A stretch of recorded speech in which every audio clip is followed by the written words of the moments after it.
Baik, adik-adik, para mahasiswa dan mahasiswi, Stipa Santo Serius Rute yang saya kasihi, selamat datang dan selamat bertemu di tempat ini ya. Pada hari ini kita akan mengadakan katekese bulan kitab suci. Kita akan merenungkan tema yang terakhir, bangga menjadi orang Katolik. Seperti kita ketahui bersama, tema bulan kitab suci tahun ini adalah mewartakan kabar gembira di tengah arus zaman. Ya, 3 minggu berturut-turut kita sudah merenungkan 3 tema. Dan hari ini merupakan tema yang terakhir, yaitu bangga menjadi orang Katolik. Mari kita membuka pertemuan kita ini dengan sebuah lagu. Dalam nama Bapa dan Putra dan Roh Kudus. Amin. Dalam Yesus kita bersaudara. Dalam Yesus kita bersaudara. Dalam Yesus kita bersaudara. Sekarang dan selamanya. Dalam Yesus kita bersaudara. Dalam Yesus ada cinta kasih. Dalam Yesus ada cinta kasih. Dalam Yesus ada cinta kasih. Sekarang dan selamanya. Dalam Yesus ada cinta kasih. Dalam Yesus ada kedamaian. Dalam Yesus ada kedamaian. Dalam Yesus ada kedamaian. Sekarang dan selamanya. Dalam Yesus ada kedamaian. Dalam Yesus kita bersaudara. Dalam Yesus ada cinta. Dan dalam Yesus ada kedamaian. Luar biasa, lagu ini membuka pertemuan kita. Dan sekaligus mengarahkan kita pada tema yang akan kita renungkan pada hari ini. Tema yang kita renungkan pada hari ini adalah bangga menjadi orang Katolik. Bangga menjadi orang Katolik. Nah, tema ini mendapat inspirasinya dari Kisah Para Rasul bab 2 ayat 37 sampai dengan 47 yang berbicara tentang cara hidup jemaat perdana. Jemaat perdana meskipun hidup dalam tantangan dan kesulitan karena ditinggalkan oleh Yesus, tapi mereka mampu mewujudkan kualitas hidup yang luar biasa. Mereka menampilkan ciri-ciri hidup jemaat perdana yang sangat membanggakan.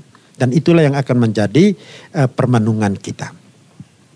Tujuan yang mau kita capai dari pertemuan yang terakhir ini adalah, pertama, kita semua menyadari bahwa kita hidup dalam krisis. Baik krisis iman maupun krisis identitas. Toh? Lalu yang kedua, meskipun dalam krisis kita tetap menyadari bahwa kita ini hidup dalam persekutuan. Kita adalah anggota gereja.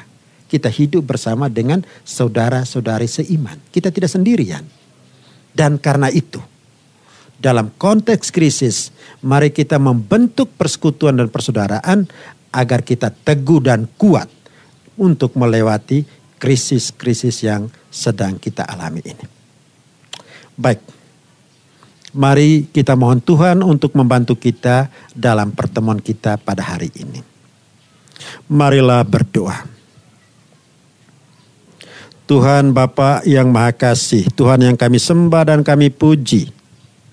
Kami bersyukur dan berterima kasih kepadamu atas anugerah waktu yang boleh kami gunakan pada hari ini untuk merenungkan firman-Mu. Turunkanlah Roh Kudus-Mu membuka hati dan budi kami, agar kami mampu memahami firman-Mu dan mampu mengimplementasikannya dalam hidup dan perjuangan kami yang diwarnai tantangan dan kesulitan hidup.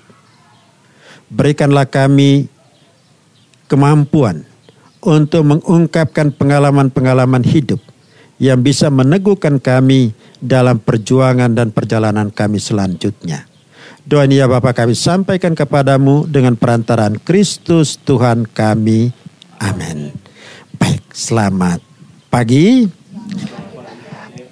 Kita akan melanjutkan pertemuan kita dengan mendengarkan firman Allah. Karena itu saya minta Arin tolong membacakan firman Tuhan dari Kisah Para Rasul bab 2 ayat 37 sampai dengan 47. Kita mendengarkan sambil mengikutinya di dalam kitab suci kita masing-masing. Ya, silakan. Bacaan dari Kisah Para Rasul. Ketika mereka mendengar hal itu, hati mereka sangat terharu. Lalu mereka bertanya kepada Petrus dan rasul-rasul yang lain, "Apakah yang harus kami perbuat, saudara-saudara?" Jawab Petrus kepada mereka, "Bertobatlah dan hendaklah kamu masing-masing memberi dirimu dibaptis dalam nama Yesus Kristus untuk pengampunan dosamu. Maka kamu akan menerima karunia Roh Kudus. Sebab bagi kamulah janji itu dan bagi anak-anakmu dan bagi orang yang masih jauh, yaitu sebanyak yang akan dipanggil oleh Tuhan Allah kita." Dan dengan banyak perkataan lain lagi, ia memberi suatu kesaksian yang sungguh-sungguh, dan ia mengecam dan menasihati mereka, katanya, "Berilah dirimu diselamatkan dari angkatan yang jahat ini." Orang-orang yang menerima perkataannya itu memberi diri dibaptis, dan pada hari itu jumlah mereka bertambah kira-kira 3.000 jiwa.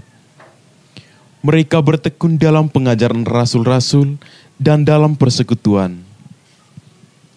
Dan mereka selalu berkumpul untuk memecahkan roti dan berdoa. Maka ketakutanlah mereka semua, sedang rasul-rasul itu mengadakan banyak mujizat dan tanda. Dan semua orang yang telah menjadi percaya tetap bersatu, dan segala kepunyaan mereka adalah kepunyaan bersama, dan selalu ada dari mereka yang menjual harta miliknya, lalu membagi-bagikannya kepada semua orang sesuai dengan keperluan masing-masing. Dengan bertekun dan dengan sehati, mereka berkumpul tiap-tiap hari dalam bait Allah. Mereka memecahkan roti di rumah masing-masing secara bergilir dan makan bersama-sama dengan gembira dan dengan tulus hati sambil memuji Allah. Dan mereka disukai semua orang. Dan tiap-tiap hari Tuhan menambah jumlah mereka dengan orang yang diselamatkan. Demikianlah sabda Tuhan. Syukur kepada Allah.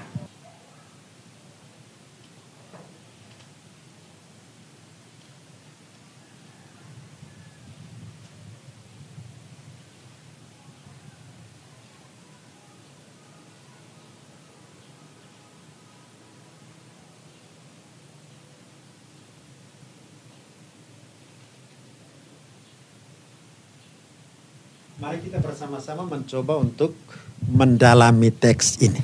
Ya. Karena itu saya beri waktu dan kesempatan kepada saudara dan saudari untuk bertanya atau berbagi pengalaman berkaitan dengan teks yang kita bacakan tadi. Baik, mungkin ada yang mau bertanya, silakan. Silakan, Arin. Baik, terima kasih Pater. Tadi kita sudah mendengar serta merenungkan kembali bacaan dari Kisah Para Rasul. Nah, saya mau bertanya, sebetulnya apa yang mau disampaikan atau apa yang mau ditampilkan dari bacaan ini? Kira-kira pesan intinya untuk kita yang hadir di sini. Itu, Pater. Baik. Bacaan tadi diambil dari Kisah Para Rasul bab 2 ayat 37 sampai dengan 47. Dia berbicara tentang cara hidup jemaat perdana. Ya, sebagaimana kita ketahui, jemaat perdana adalah jemaat muda yang ditinggalkan oleh Yesus. Setelah 3 tahun tinggal bersama dengan para rasul, Yesus dihukum mati, dikuburkan, bangkit. Dia kembali kepada Bapa. Dan dia meninggalkan jemaat yang masih muda. Tapi satu pengalaman yang luar biasa. Meskipun mereka ini masih muda, hidup dalam tantangan dan kesulitan, tapi mereka mengembangkan cara hidup yang sangat luar biasa. Ya, seperti tadi kita dengarkan, mereka bertekun dalam pengajaran. Mereka berdoa bersama-sama. Mereka memecahkan roti dan mereka menggunakan harta milik mereka untuk kepentingan orang banyak. Itulah pesan yang mau disampaikan kepada kita melalui bacaan tadi, cara hidup jemaat perdana. Ya, bisa pahami semua ini ya? Oke, terima kasih. Mungkin ada yang lain. Silakan. Baik, terima kasih. Pater, dalam bacaan yang telah kita dengarkan bersama-sama tadi saya mendengar ada Petrus. Dan di sini Petrus ditanya oleh orang-orang, apakah yang harus kami perbuat? Nah, yang saya mau tanyakan Pater, apakah jawaban dari Petrus atas pertanyaan orang-orang ini? Terima kasih. Nah, luar biasa ya. Tadi kita sama-sama dengar ya. Petrus itu, ya siapa itu Petrus? Petrus adalah salah satu murid dari Tuhan Yesus. Dan dia banyak menciptakan hal-hal yang ganjil selama tinggal bersama dengan Yesus. Tetapi dalam jemaat perdana, Petrus ini memegang peranan kunci. Ya, berkaitan dengan cara hidup jemaat perdana, orang datang kepada Petrus dan tanya, kami bisa buat apa? Apa jawaban Petrus? Petrus katakan, bertobatlah. Bertobatlah. Tobat artinya tinggalkan cara hidup yang lama dan rintis jalan hidup yang baru. Ya, dengan membiarkan diri dibaptis, ya bertobat, dibaptis, ya efek atau dampak dari pembaptisan itu adalah pengampunan dosa, dosa-dosa mereka dihapus, dan sekaligus mereka menerima anugerah Roh Kudus. Ya, ya kita tahu dengan anugerah Roh Kudus kita mampu mengerti dan memahami apa yang diajarkan Yesus kepada kita. Ya, ya kira-kira itu jawaban Petrus. Jadi dia minta bertobat lalu membiarkan diri untuk dibaptis. Ya, masih ada lagi? Ya silakan. Baik, terima kasih Pater. Setelah saya mendengar, kemudian kita merenungkan kembali bacaan Kisah Para Rasul tadi yang berbicara tentang cara hidup jemaat perdana. Ya. Yang saya mau tanyakan Pater, kira-kira apa ciri khas dari hidup jemaat perdana tersebut? Iya, ini saudari kita ini bertanya tentang ciri khas. Mungkin ada yang bisa menjawab ini ya. Kan kita sama-sama baca tadi itu. Ya, mungkin ada yang bisa menjawab ciri-ciri yang muncul dari kelompok jemaat perdana tadi. Silakan, Arin. Oke, setelah kita bersama-sama mendengar bacaan tadi, itu berbicara tentang kisah hidup jemaat perdana. Nah, bagaimana ciri dari para jemaat perdana? Yang pertama tadi, di situ dijelaskan, mereka bertekun dalam pengajaran para rasul. Yang kedua, mereka berdoa bersama. Yang ketiga, mereka memecahkan roti, lalu membagikannya di antara sama mereka. Ya. Lalu yang terakhir tadi, itu segala milik mereka, milik pribadi, dijadikan milik bersama untuk kepentingan bersama. Mungkin itu, Pater. Baik, terima kasih. Jadi ada 4 ciri yang melekat pada kehidupan jemaat perdana. Mereka bertekun dalam pengajaran. Artinya mereka berjuang untuk mengerti lebih apa yang diajarkan oleh Tuhan Yesus. Ya, sebagai jemaat perdana tentu mereka ini punya pemahaman yang terbatas. Dengan bertekun dalam pengajaran, mereka berjuang untuk mengerti lebih banyak, lebih jauh tentang apa yang diajarkan oleh Yesus. Kemudian mereka berdoa. Memecahkan roti itu mengingatkan mereka akan malam perjamuan terakhir. Yesus memberikan roti dan anggur sebagai tubuh dan darahnya sendiri. Ya, jadi mereka sebenarnya merayakan Ekaristi. Dan yang lebih fantastis, yaitu bahwa jemaat yang perdana ini menggunakan milik mereka untuk kepentingan bersama. Oh, luar biasa. Waktu itu belum ada gereja mandiri, tapi ide ini sudah ada. Mereka menggunakan apa yang mereka miliki untuk kepentingan bersama. Luar biasa ya. Itu ciri khas jemaat perdana. Pertanyaan yang terakhir mungkin. Suster silakan. Setelah mendengar jawaban yang diberikan oleh Saudara Arin tadi, saya ada muncul lagi pertanyaan.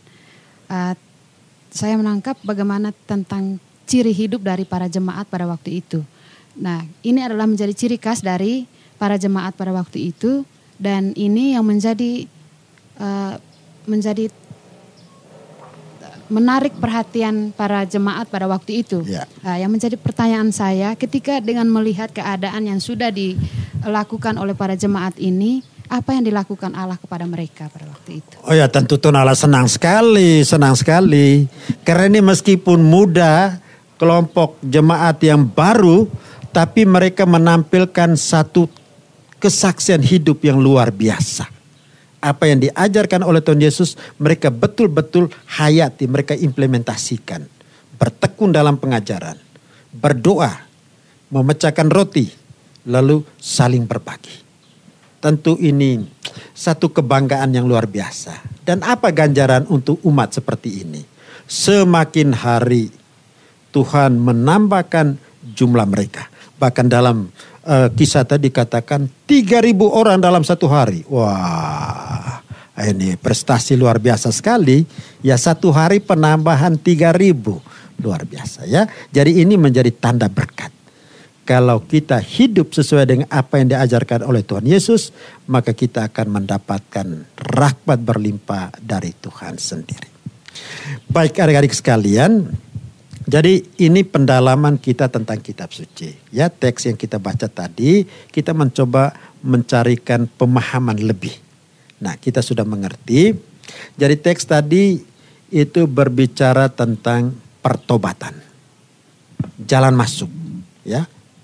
Untuk mewujudkan sesuatu yang baru, kita harus dulu bertobat. Bertobat artinya kita beralih, berbalik dari pola hidup yang lama.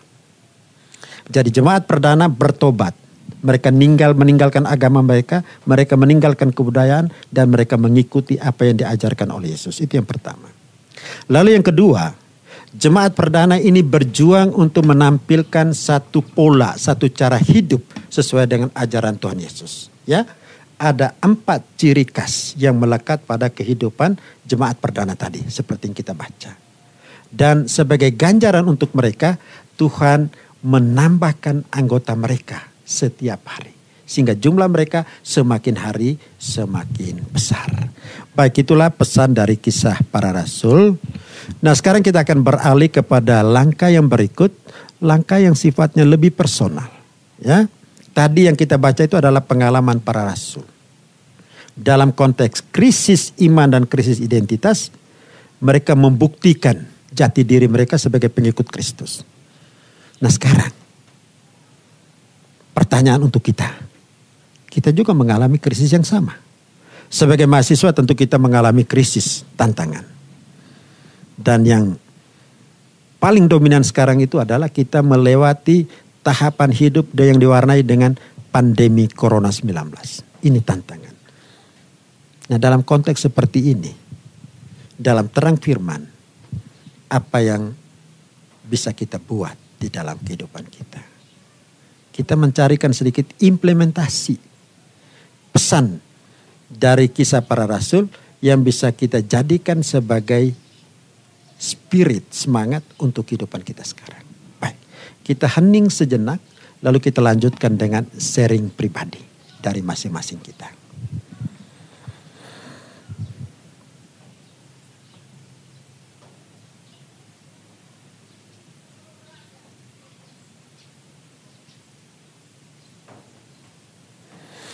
Baik, sekarang saya memberikan kesempatan kepada 4 orang untuk sedikit men-sharingkan pengalaman ketika berhadapan dengan tantangan dan kesulitan seperti yang dialami oleh para rasul. Kira-kira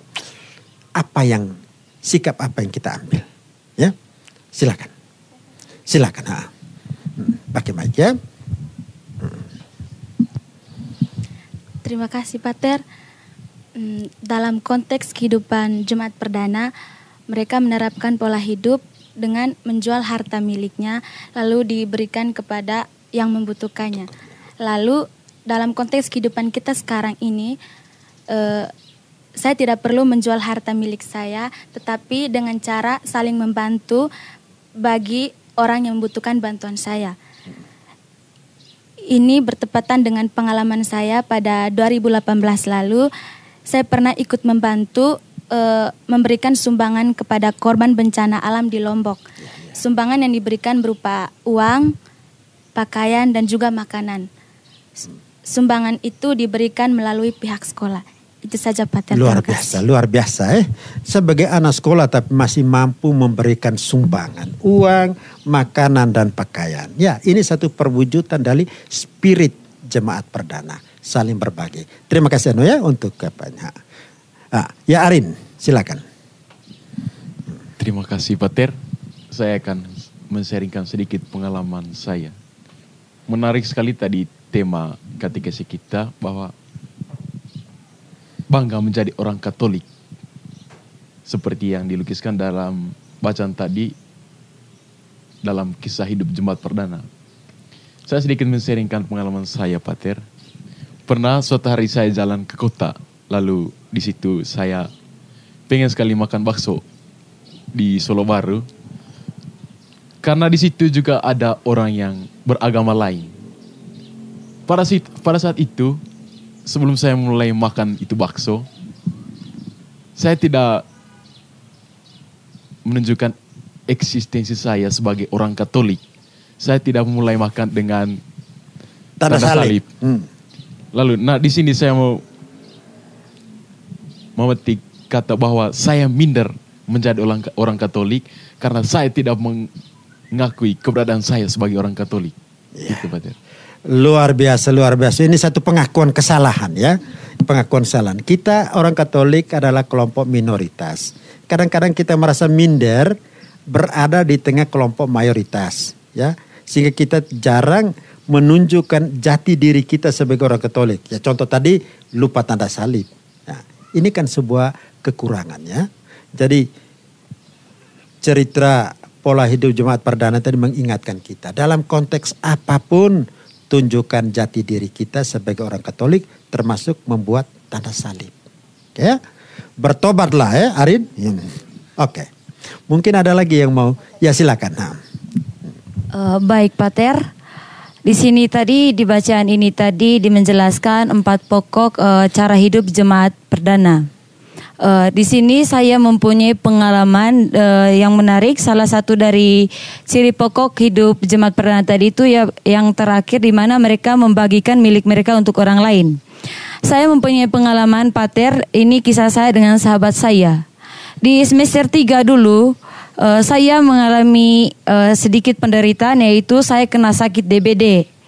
Mungkin dulu jemaat perdana itu mengorbankan mereka punya barang, berupa barang. Sementara sahabat saya itu mengorbankan sesuatu yang tidak berwujud untuk saya, tetapi itu sangat berarti, yaitu waktunya Pater. Dia mengorbankan dia punya waktu selama 3 hari Pater untuk menjaga saya, merawat saya sampai saya sembuh. Di situ saya berpikir dan saya menyadari bahwa saya diselamatkan dan Tuhan hadir itu melalui sahabat saya. Saya diselamatkan hingga pada hari ini saya masih bisa berkumpul di sini untuk melaksanakan katekesi ini. Jadi bahwa saya memetik di sini bahwa saya telah diselamatkan Pater. Luar biasa. Nah, mudah-mudahan bukan COVID ya. Bukan Pater. Itu DBD. Ya. Oke, ya mensyukuri itulah ya. Jadi solidaritas kita tidak selamanya dalam bentuk natura atau barang-barang material ya. Perhatian seperti itu menjaga dan merawat kita itu adalah satu tanda solidaritas. Ya, itu adalah semangat jemaat perdana. Oke, mungkin ada yang ya. Bapak Bruder. Baik, terima kasih Pater. Saya ingin men-sharingkan pengalaman yang saya alami 23 tahun yang lalu. Waktu luar saya biasa. Masih mengalami sakit berat. Saya waktu itu pernah jatuh sakit umur 7 tahun. Saya jatuh sakit. Lalu penyakit itu penyakit dalam waktu itu. Lalu ketika waktu itu, biasa di kampung-kampung itu Pater, kita selalu ada Ya, orang tua dulu ada juga percaya kepada dukun. Ya, betul. Lalu kami itu, orang tua sudah pasrah waktu itu. Orang tua sudah pasrah dan mereka sudah serahkan kepada Tuhan. Mereka katakan bahwa hidup mati itu biarkanlah Tuhan. Kalau memang Tuhan masih menginginkan untuk hidup, biarkanlah saya hidup. Tapi kalau Tuhan menginginkan untuk saya mati, biarlah saya mati.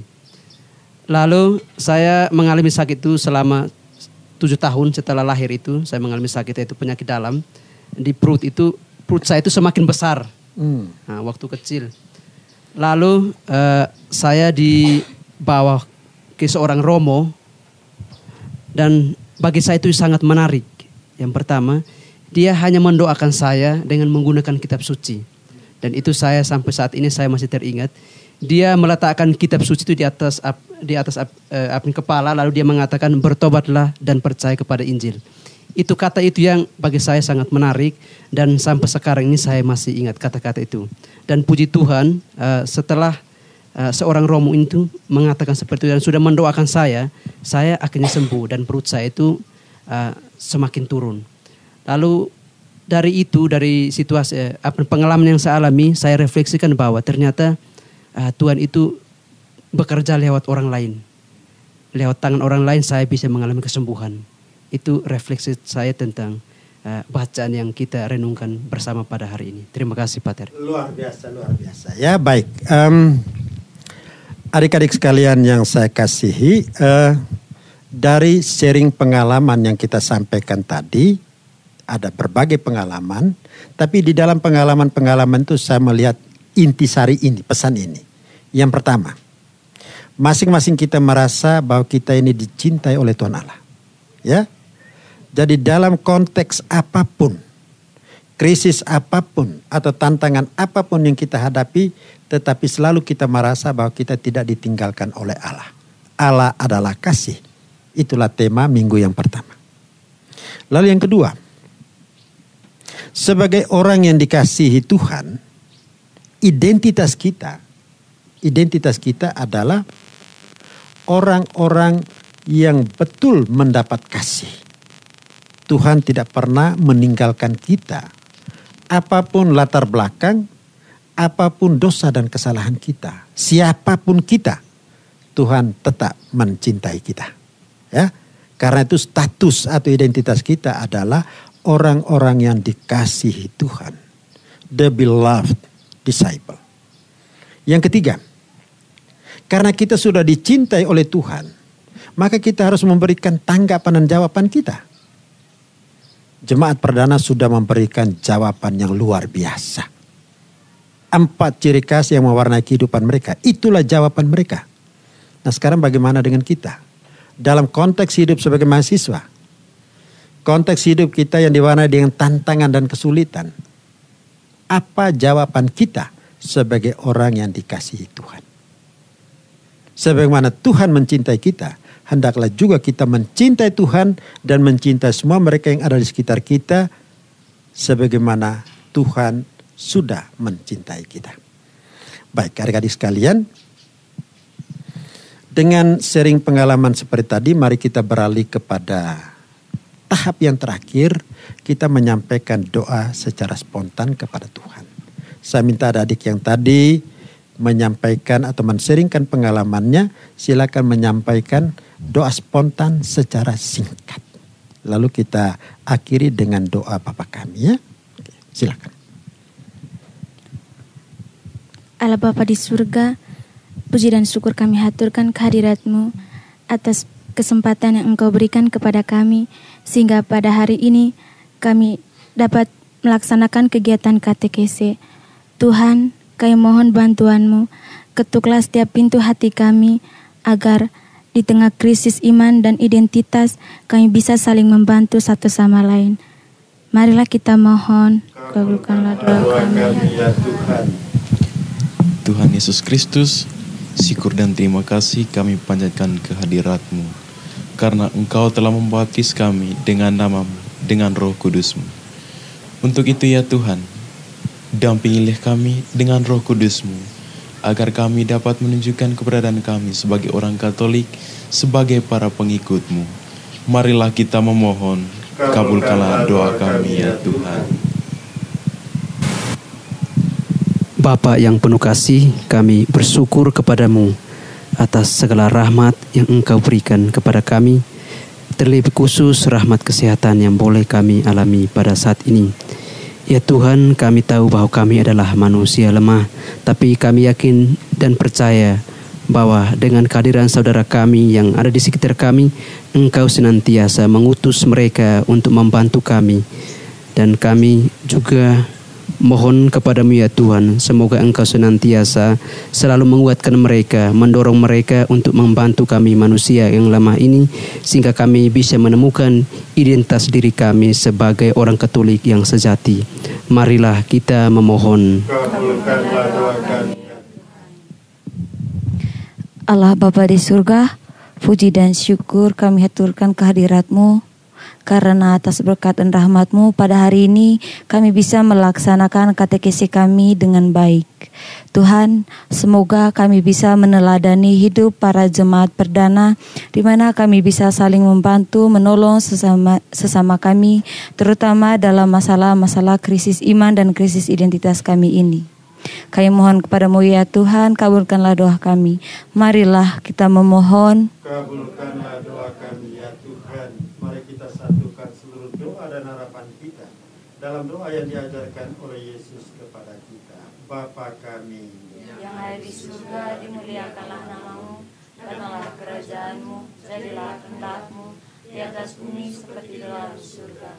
Berilah kami rezeki pada hari ini, dan ampunilah kesalahan kami, seperti kami pun mengampuni yang bersalah kepada kami, dan janganlah masukkan kami ke dalam percobaan, tetapi bebaskanlah kami dari yang jahat. Baik, adik-adik sekalian, terima kasih banyak untuk pendalaman kitab suci dan sharing pengalaman yang sangat luar biasa yang boleh kita sampaikan pada hari ini. Hal yang menyolok, ada 4 ciri tadi yang mewarnai kehidupan jemaat perdana. Tetapi yang menyolok itu adalah spirit saling berbagi. Ya, supaya sharing kita ini punya dasar dan bisa mendarat. Maka mari kita lihat bersama apa kira-kira yang bisa kita lakukan secara konkret sebagai penghayatan kita atas firman yang kita baca tadi. Ya. Silakan mengajukan usul, lalu kita putuskan satu yang bisa kita jalankan. Ya, tentu dengan mempertimbangkan status kita sebagai mahasiswa kan. Ya Arin, kira-kira yang usulkan apa? Baik Pater, tadi kita sudah mendalami bagaimana kisah hidup jemaat perdana. Saya mengambil poin yang pertama tadi, mereka bertekun dalam pengajaran para rasul. Untuk itu satu hal yang saya tawarkan setelah kita pulang dari katekesi ini, bahwa kita membentuk satu kelompok untuk mendalami firman Tuhan, lalu kita sharingkan pengalaman.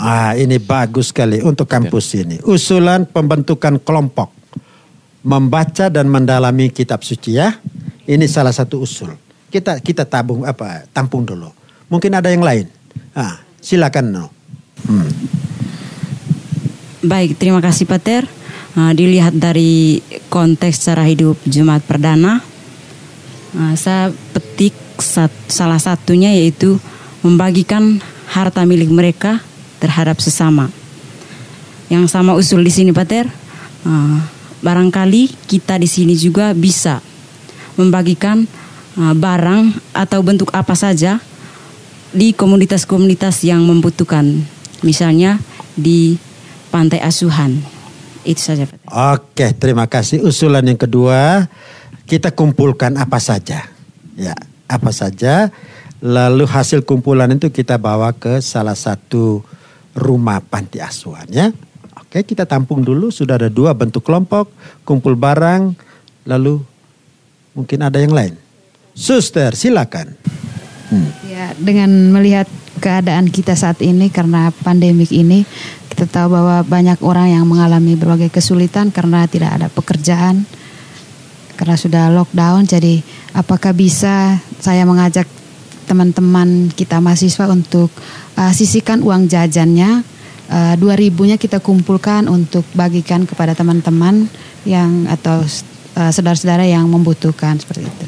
Sisihkan uang jajan 2.000 kita. Suster mengusulkan kita sisihkan uang jajan kita kumpul, lalu mungkin kita berbagi dengan teman-teman kita ya yang mengalami kekurangan di kampus. Oke, dari 3 kemungkinan ini kira-kira apa yang bisa kita buat? Yang paling praktis, paling real, paling konkret yang bisa kita buat dalam rentang waktu 1 minggu ke depan. Kita bisa buat apa? Ayo.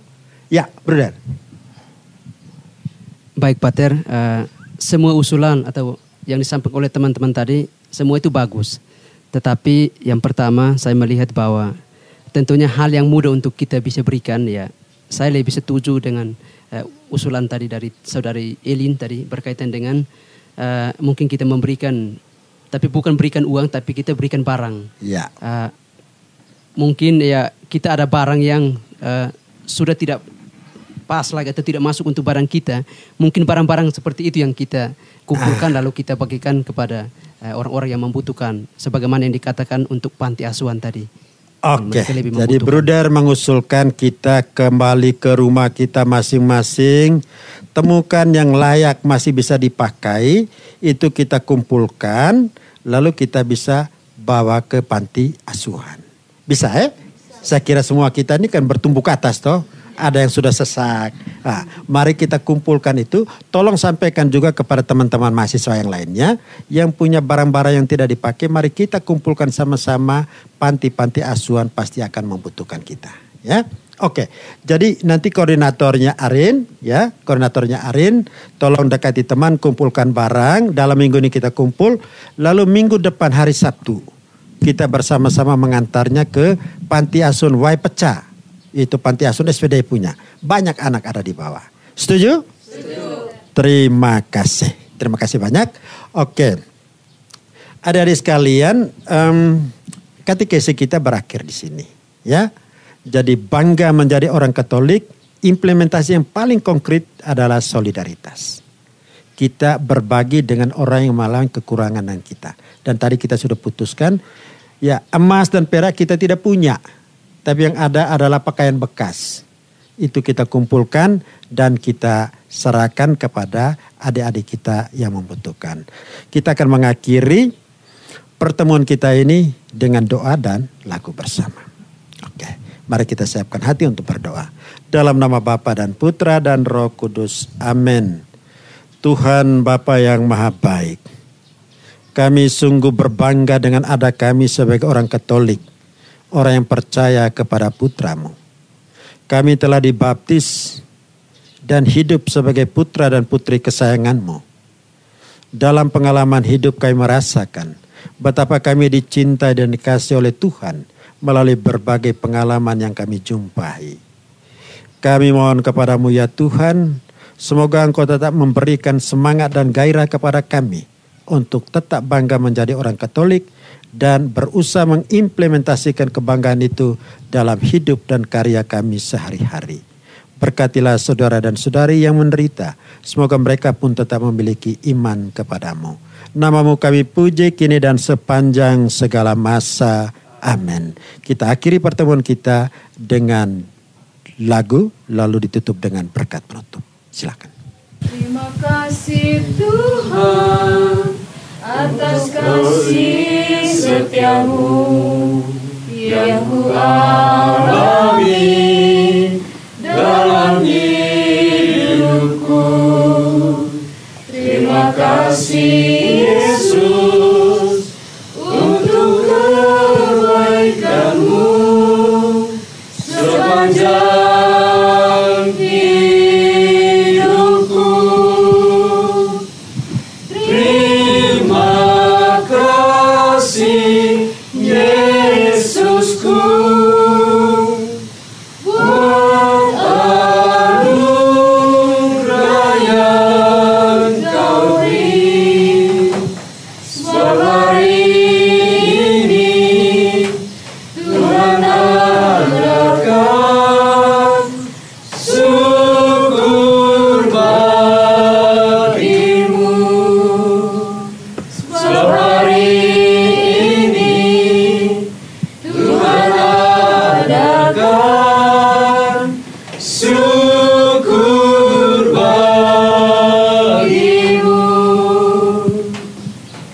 Allah Tuhan beserta kita. sekarang dan selama-lamanya. Semoga kita sekalian dan seluruh rencana kita senantiasa dilindungi dan diberkati oleh Allah yang Maha Kuasa, dalam nama Bapa dan Putra dan Roh Kudus. Amin.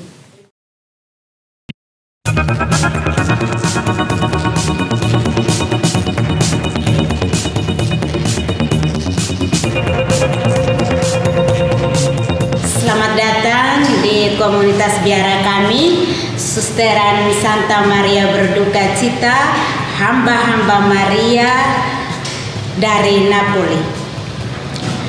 Kami berada di Indonesia sejak tahun 2000 dan komunitas kami di sini menjadi pusat dari komunitas yang untuk Indonesia.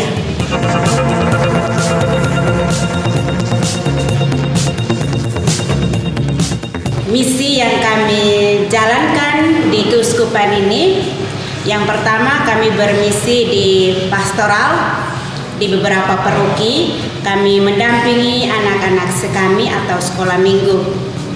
Kemudian kami juga membuka asrama putri, lalu ada taman penitipan anak, ada PAUD, dan ada penginapan.